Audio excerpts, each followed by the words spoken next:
ጤና ይስጥልን እንደምናምሽታችኋል ውድ ተመልካቾቻችን የለተሰኙ ሰኔ 9 ቀን 2017 ከአባይ ቴሌቪዥን የሚተላለፍላችሁ አውደ ዜናችን ተጀምሯል። በምሽቱ የዜና ወጃችን በርካታ ዘገባዎችን ወደ እናንተ እናደርሳለን። የቢዝነስና የምጣኔ ሀብት ዘገባችንም ሰዓቱን ጠብቆ ወደ እናንተ ይደርሳል። ዜናውን እየመራው እኔ ራቢያ ከድር ከእናንተ ጋር ቆይታ አደርጋለሁ። አብራችሁን ቆዩ።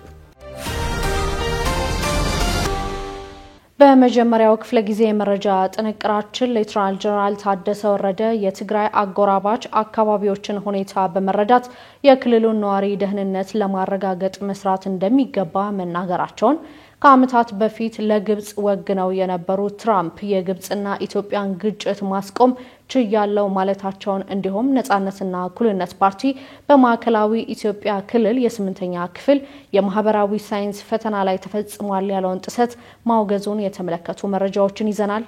አብራችሁን ቆዩ። ሌተናል ጀነራል ታደሰ ወረደ የትግራይ አጎራባች አካባቢዎችን ሁኔታ በመረዳት የክልሉን ነዋሪ ደህንነት ለማረጋገጥ መስራት እንደሚገባ ተናገሩ። የትግራይ ክልል ጊዜያዊ አስተዳደር ፕሬዝዳንት ሌተናል ጀነራል ታደሰ ወረደ በስም ያልጠቀሷቸውን አጎራባች አካባቢዎችን ሁኔታ በመረዳት ስህተት ባለመፍጠር የነዋሪዎችን ደህንነት ለማረጋገጥ በጥንቃቄ በትኩረት መሰራት እንደሚገባ አሳስበዋል። ሌተናል ጀነራል ታደሰ በትግራይ ጊዜያዊ አስተዳደር ስር ካሉ የወረዳ ከተማና የዞን አመራሮች ጋር ባካሄዱት ውይይት በጊዜያዊ አስተዳደሩ የተቀመጡ ግቦችን ማሳካት ያስችላል ያሉትን የሥራ መመሪያም ሰጥተዋል። ጉባኤው በክልሉና አጎራባች አካባቢዎች ወቅታዊ ሁኔታ ላይ ያተኮረ መሆኑ የተጠቀሰ ሲሆን በአስተዳደሩ ከላይ እስከ ታች ባለው የመንግስት መዋቅር ላይ የጋራ መግባባት መፍጠር ያለመ መሆኑም ተነስቷል። ፕሬዝዳንት ታደሰ ወረደ ይህ መግባባት ለአስተዳደሩ ወሳኝ መሆኑን ጠቅሰው ሁሉም የአስተዳደሩ አካላት በተቀመጠው አቅጣጫ መሰረት እንዲሰሩም አሳስበዋል። አክለውም የክልሉ ህዝብ ህልውናና ደህንነት በሚወስኑ አጀንዳዎች ላይ ሀገራዊ መግባባት ለመፍጠር በትግራይ ደረጃ ብሔራዊ ኮንፈረንስ ለማካሄድ እየተሰራ መሆኑን መናገራቸውንም ጽፈት ቤታቸው ይፋ አድርጓል። በቀጣይ ይካሄዳል የተባለው ጉባኤ ዓላማም በክልሉ ሊፈጠር የሚችለውን የአካባቢያዊ ስጋት በማጥፋት የትግራይ ህዝብን አንድነት ማጎልበት መሆኑንም አስረድተዋል። የትግራይ ዲያስፖራ ማህበረሰብ በክልሉ ውስጥ ተሳትፎ እንዲኖረው ለማድረግ ትኩረት ተሰጥቶ እንደሚሰራም ፕሬዝዳንቱ ተናግረዋል። የዜጎችን ሰላምና ጸጥታን የማረጋገጥ ኃላፊነት የመንግስት ቀዳሚ ተግባር ነው ያሉት ጀነራል ታደሰ ሰላምና ጸጥታን ለማረጋገጥ እንደሚሰራም አንስተዋል። የተፈናቀሉ ዜጎችን ወደ ቤታቸው የመመለስና የፕሪቶሪያ ኢስላም ስምምነት ሙሉ ለሙሉ ተግባራዊ የማድረግ ጉዳይ የጊዜያዊ አስተዳደር የትኩረት አቅጣጫ መሆኑን ያነሱት ፕሬዝዳንቱ በክልሉ ልሂቃን መካከል ያሉ ልዩነቶችን በሰላማዊ መንገድ ለመፍታት እንደሚሰራም ገልጸዋል። ከዓመታት በፊት ለግብጽ ወግነው የነበሩ ትራምፕ የግብጽና ኢትዮጵያን ግጭት ማስቆም ችያለው አሉ። የአሜሪካው ፕሬዝዳንት ዶናልድ ትራምፕ ከ4 ዓመታት በፊት ግብጽ የህዳሴ ግድቡን ልታጠቃ ትችላለች የሚል የውግንና ንግግር ካደረጉ በኋላ ኢትዮጵያና ግብጽን አሸማግያለው የሚለው አካሄዳቸው ጥያቄ ውስጥ ገብቶ በዓለም መነጋገሪያ ሆኖ እንደነበርም ይታወሳል። ትናንት ደግሞ ዶናልድ ትራምፕ ኢትዮጵያና ግብጽ በታላቁ የኢትዮጵያ ህዳሴ ግድብ ምክንያት የነበራቸውን ግጭት በማስቆም ሰላም ማምጣታቸውን ተናግረዋል። ትራምፕ ይህንን ያሉት በስልጣን ዘመናቸው ጣልቃ በመግባት ያስቆሟቸውን ግጭቶች በመዘርዘር እሁድ ሰኔ 8 ቀን 2017 ትሩዝ ሶሻል በተሰኘ የማህበራዊ ሚዲያ ገጻቸው ባሰፈሩት ጽሑፍ እንደሆነ መመልከት ተችሏል። ትራምፕ የዓለም አቀፍ የጦርነት ሁኔታዎችን ከዳሰሱ በኋላ ሌላኛው ጉዳይ ሲሉ የጠቀሱት ኢትዮጵያና ግብጽ ጉዳይ ሲሆን ሁለቱ ሀገራት በግዙፍ ግድብ ምክንያት ግጭት ውስጥ እንደነበሩ በመልእክታቸው አስፍረዋል። ግድቡ በአስገራሚው የናይል ወንዝ ላይ ተጽዕኖ ያለው እንደሆነ ጠቅሰው አወዛጋቢው ፕሬዝዳንት በሁለቱ ሀገራት መካከል ሰላም አለ፣ በኔ ጣልቃ ገብነት ምክንያት ቢያንስ አሁን ላይ ሰላም አለ፣ እናም እንዲሆኑ ይቆያል ሲሉ በትሩዝ ማህበራዊ ሚዲያ ገጻቸው ላይ ጽፈዋል። እንደዚሁ ሁሉ በእስራኤልና በኢራን መካከል በቅርቡ ሰላም እንደሚፈጠር በማመልከት አሁን በርካታ ጥሪዎችና ስብሰባዎች እየተካሄዱ ነው ብለዋል። ብዙ ነገሮችን አከናውነናል፣ ለየትኛውም ጉዳይ እውቅና አግኝቼ አላውቅም፣ ግን ምንም አይደለም፣ ህዝቡ ይረዳኛል፣ መካከለኛው ምስራቅ በድጋሚ ታላቅ እናደርጋታለን በማለትም ትራምፕ ጽፈዋል። ትራምፕ በአዲስ አበባና በካይሮ መካከል ሰላም ማምጣታቸውን ቢያነሱም ፕሬዝዳንቱ የታላቁ ህዳሴ ግድብ ድርድርን በተመለከተ የነበራቸው ሚና በርካታ ኢትዮጵያውያን ዘንድ የሚነሳው በተቃራኒውና አሉታዊ በሆነ መንገድ እንደሆነም ይታወቃል። ነጻነትና እኩልነት ፓርቲ በማዕከላዊ ኢትዮጵያ ክልል የ8ኛ ክፍል የማህበራዊ ሳይንስ ፈተና ላይ ተፈጽሟል ያለውን ጥሰት አወገዘ። ነጻነትና እኩልነት ፓርቲ የስልጤ ዞን ቅርንጫፍ በማዕከላዊ ኢትዮጵያ ክልል ትምህርት ቢሮ በተዘጋጀው የ8ኛ ክፍል ክልላዊ የማህበራዊ ሳይንስ ፈተና ላይ ተፈጽሟል ያለውን ጥሰት አውግዟል።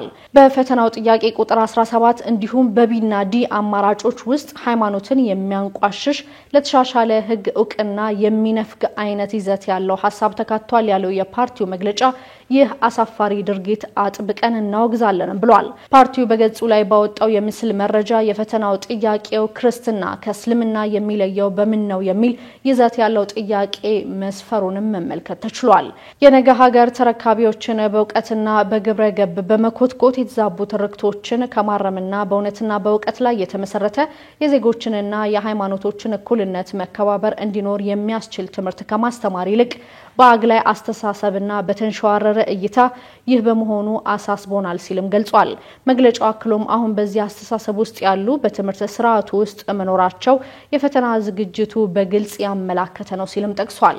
ትምህርት ከማንኛውም የባህል የፖለቲካና የሃይማኖት ተጽዕኖ ነፃ መሆኑን በህገ መንግስት ጭምር የተረጋገጠ ነው ያለው መግለጫው ፈተናውን ያዘጋጁ ኤዲት ያደረጉ እንዲሁም የማጣራት ንባብ በማድረግ አረጋግጠው እንዲታተም ያጸደቁ አካላት የዚህ በአስተሳሰብ ችግር ሰለባ ናቸው ብለዋል። የትምህርት ስርዓቱ ሴኩላር በሆነ ሀገር ላይ እንዲህ አይነት የፈተና ጥያቄ ማውጣት ሆን ተብሎ ትንኮሳ በመፈጸም ህዝብና መንግስትን ለማጋጨት የተደረገ ነው ሲልም አክሏል። በሀገሪቱ የጸደቀውን የብዝሃ ሃይማኖቶች ህጋዊነት የሚክድ አማራጭ መካተቱን የፈተና አዘጋጆቹ የህግ ማሻሻያውን ያልተቀበሉ ወይም ያልተዋጠላቸው መሆኑን ያሳያል ያለው መግለጫው የክልሉ ትምህርት ቢሮ አስፈላጊውን ማስተካከያ እንዲያደርግ ይህንን ችግር በፈጠሩ አካላት አስተማሪ የእርምት እርምጃ እንዲወስድም አሳስቧል። የተወደዳችሁ ተመልካቾቻችን እየተከታተላችሁ ያላችሁት ከአባይ ቴሌቪዥን ወደ ዜና የመረጃ ሰዓታችን ቀጥሏል። ወደ ሌሎች ተጨማሪ መረጃዎች ስናልፍ ደግሞ በፓርላማ የጸደቀው ስስ የፕላስቲክ ምርቶችን መጠቀም የሚከለክለው አዋጅ ላይ የፕላስቲክና ጎማ አምራች ማህበር ቅሬታ ማቅረቡን፣ አሜሪካ ኢትዮጵያን ጨምሮ በ36 አገራት ዜጎች ላይ የጉዞ እገዳ ልትጥል መሆኑን እንዲሁም ኢራን በኒውክሌር ማዕከል ላይ ተጨማሪ ጉዳት እንዳልደረሰ ስትገልጽ እስራኤል ወደ ድል እያመራው ነው ማለቷን ጨምሮ ሌሎች ጉዳዮችን እያሱበለጠ እንደሚከተል ያስደምጠናል። አብራችሁን ቆዩ።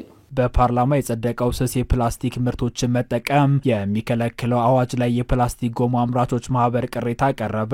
ማንኛውም ሰው አንድ ጊዜ ብቻ ጥቅም ላይ የሚውል የፕላስቲክ ከረጢት ይዞ ከተገኘ ከ2000 እስከ 5000 ብር የሚያስቀጣው የደረቅ ቆሻሻ አያያዝና አወጋገድ አዋጅ በህዝብ ተወካዮች ምክር ቤት መጽደቁ ይታወሳል። የቀድሞ አዋጅ መሻሻል የለበትም የሚል አቋም የለንም ያለው የፕላስቲክና ጎማ አምራቾች ማህበር፣ ነገር ግን ይህ አዋጅ ከረቂቁ ጀምሮ ባለው ሂደት ውስጥ የሳታቸው መሰረታዊ ጉዳዮች አሉ ሲል ገልጿል። ማህበሩኛ ባለ መረጃና ገለልተኛ የጥናት ቡድን በሰራው ጥናት መሰረት የፌስታል ምርት ጥቅል ሀገራዊ ኢኮኖሚ ላይ የ51.6 ቢሊዮን ብር አስተዋጽኦ የሚያደርግ ኢንዱስትሪ ነው። ይህ ከውጭ ገባ የነበረውን ጥሬ ዕቃን በመተካት 350 ሚሊዮን ዶላር ማዳን የቻለ ነው ሲል ገልጿል። አዋጁ ከጸደቀ በኋላ በ6 ወራት ጊዜ ውስጥ ተፈጻሚ እንዲሆን ይገለጻል። ይህ አንድን ትልቅ ኢንዱስትሪ አይደለም፣ ማንኛውም ትንሽ ኢንዱስትሪ ለመዝጋት የሽግግር ጊዜ ያስፈልጋል ሲልም ገልጿል። ማህበሩ በስሩ ከ168,000 በላይ ሰራተኞች እንዳሉ ገልጾ እነዚህ ሰራተኞች የስራ ዋስትና የሚያሳጣ ነው ብለዋል። በመደበኛ መንገድ ከሚሰሩት ውጪ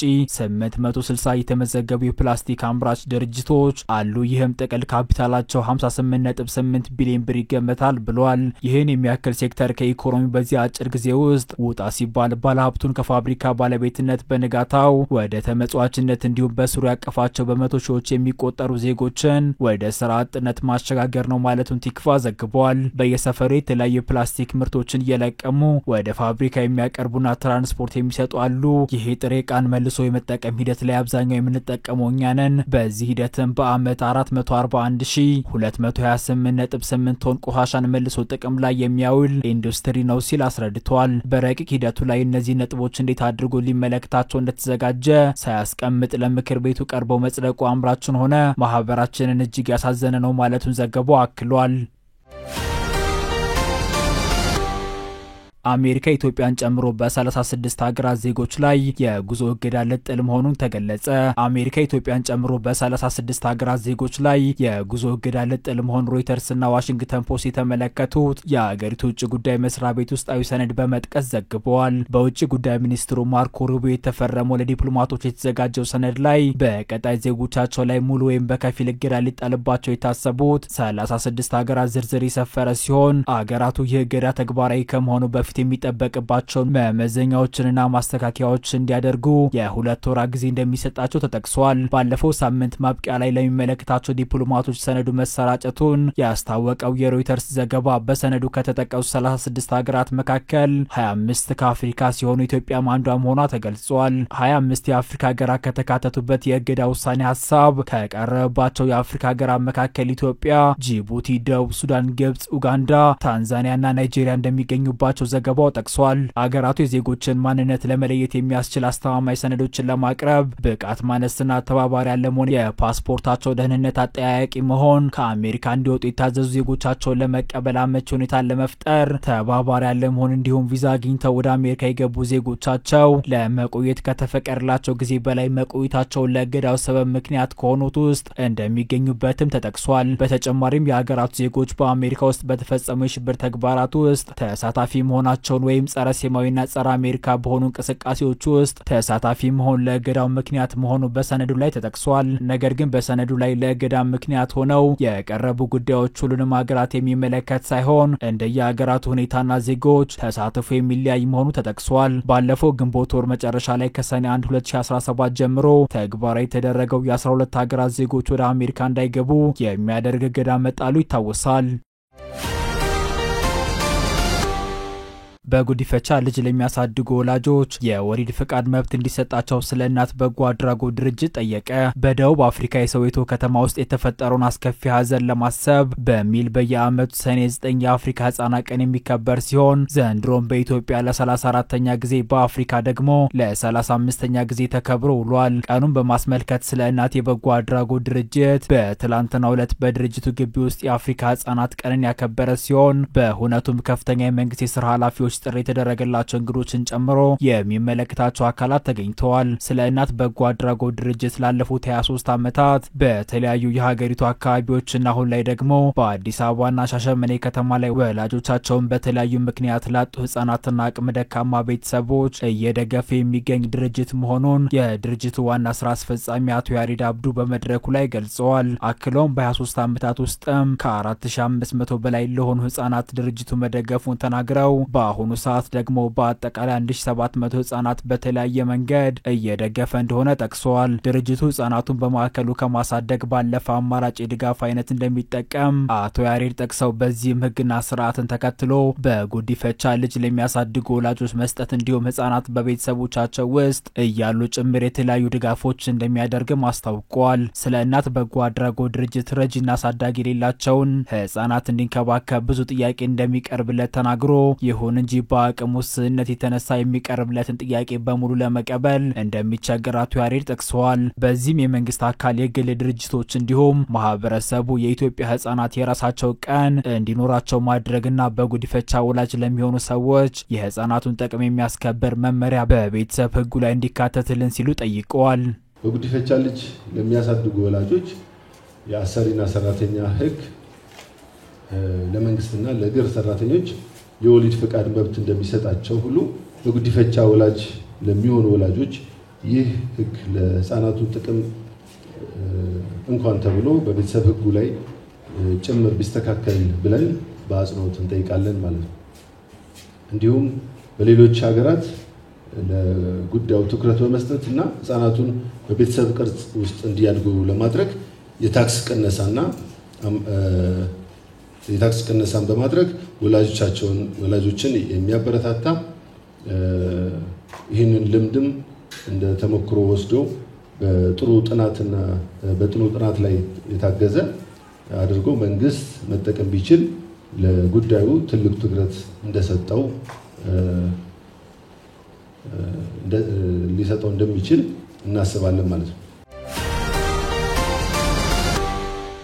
ኢራን በኒውክሌር ማዕከሎቿ ላይ ተጨማሪ ጉዳት እንዳልደረሰ ስትገልጽ እስራኤል ወደ ድል እያመራው ነው አለች። ኢራንና እስራኤል መካከል የተፈጠረው ግጭት ዛሬ 4ኛ ቀኑን የያዘ ሲሆን በዚህ ድንበር ተሻጋሪ ግጭት እስካሁን ድረስ በኢራን በኩል በትንሹ 224 ሰዎች መሞታቸው ሲገለጽ በእስራኤል ደግሞ 19 ሰዎች መገደላቸው ይጠቀሳል። የእስራኤሉ ጠቅላይ ሚኒስትር ቤንያሚን ኔታንያሁ ድል ወደ መቀዳጀት እያመራ ነው በማለት የጀመሩት ወታደራዊ እርምጃ እንደሚቀጥል እየተናገሩ ይገኛሉ። ጠቅላይ ሚኒስትሩ በአገራቸው የአየር ኃይል ጦር ሰፈር ውስጥ ጉብኝት ባደረጉበት ጊዜ ዛሬ የተነገረውንና እስራኤል የኢራን ዋና ከተማ ቴህራን የአየር ክልል በቁጥጥሯ ስር ማስገባቷን ደግሞ ተናግረዋል። በዚህ ጦርነት ግባችን የሆኑት ሁለት ጉዳዮች ለማሳካትም እየሰራን ነው፣ እነሱም የኒኩሌር ስርዓቶችን ማስወገድና የኒኩሌር ስርዓቶችን ማጥፋት ናቸው ብለዋል።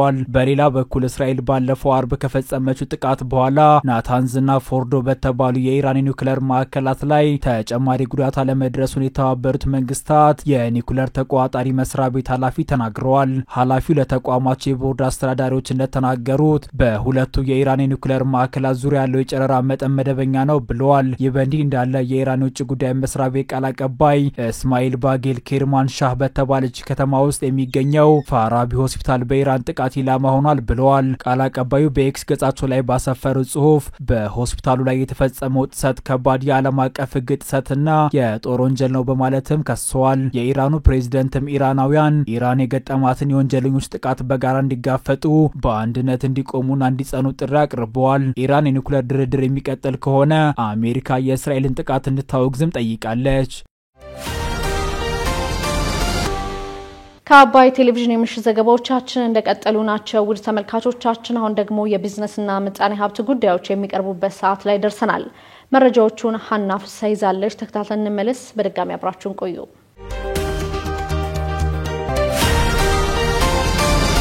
በ3.5 ቢሊዮን ብር የተገነባው ቤተሳይዳ አሜሪካን ሜዲካል ፕላዛ ተመረቀ። በኢትዮጵያ የላቀ የሕክምና አገልግሎት ይሰጣል የተባለውና በ3.5 ቢሊዮን ብር ወይም 25 ሚሊዮን ዶላር ወጪ የተደረገበት የቤተሳይዳ አሜሪካን ሜዲካል ፕላዛ በትናንትናው ዕለት ተመርቋል። የሕክምና ማዕከሉን መረቀው የከፈቱት ከንቲባ አዳነች አቤቤ ማዕከሉ በሰው ሰራሽ አስተውሎት የታገዘ በኢትዮጵያ የመጀመሪያና በአይነቱ ልዩ እንደሆነ ተናግረዋል። ከሀገር ውጭ ሕክምና ለማግኘት የሚያጋጥሙ ወጪዎችን በመቀነስ በኢትዮጵያ ጤና ስርዓት በርካታ ሴቶችን ይጨምራል ብለዋል። ይህ የሜዲካል ፕላዛ እንደ ኢትዮጵያ የመጀመሪያው የአጥንት መሳሳት መመርመሪያና በአፍሪካም ደረጃ የመጀመሪያ የሆነው የልብ የአንጎልና በሰውነት ላይ የሚከሰቱ የደም ስር ችግሮችን ያለ ኦፕሬሽን መስራት የሚያስችል ኤአይ የተገጠመለት በድምጽ መታዘዝ የሚችል በአይነታቸው የመጀመሪያ የሆኑ የሕክምና መሳሪያዎች የተገጠሙለት መሆኑ ልዩ እንደሚያደርገው ገልጸዋል። ከንቲባው አክለውም የቤተሳይዳ አሜሪካን ሜዲካል ፕላዛ መስራችና ባለቤት የሆኑትን ሚስ ጄን ሊ በቀጣይ ዓመት ውስጥ ለመገንባት ባቀዱ ተጨማሪ የምዕራፍ 2 ስራ የከተማ አስተዳደሩ የሚያስፈልገውን ሁሉ ገዛ ለማድረግ ዝግጁ ነው ሲሉ ተናግረዋል። የቤተሳይዳ አሜሪካን ሜዲካል ፕላዛ ዋና ስራ አስፈጻሚ ዶክተር አየለ ተሾመ በበኩላቸው ሆስፒታሉ ዓለም በሕክምና አገልግሎት የደረሰበትን ለመስጠት የተዘጋጀ ተቋም መሆኑን ገልጸው በኢትዮጵያ ደረጃ በቴሌሜዲሲን በሰው ሰራሽ አስተውሎትና በርቀት ሕክምና መስጠት የሚያስችል መሆኑን ተናግረዋል። የኢትዮጵያ የጤና ስርዓት በመደገፍም የሜዲካል ቱሪዝምን ማስፋት የሚያስችል ኢትዮጵያውያንን ለሕክምና ወደ ውጭ ሀገር ሲሄዱ የሚደርስባቸውን እንግልትና ወጪ የሚቀንስ መሆኑንም አንስተዋል።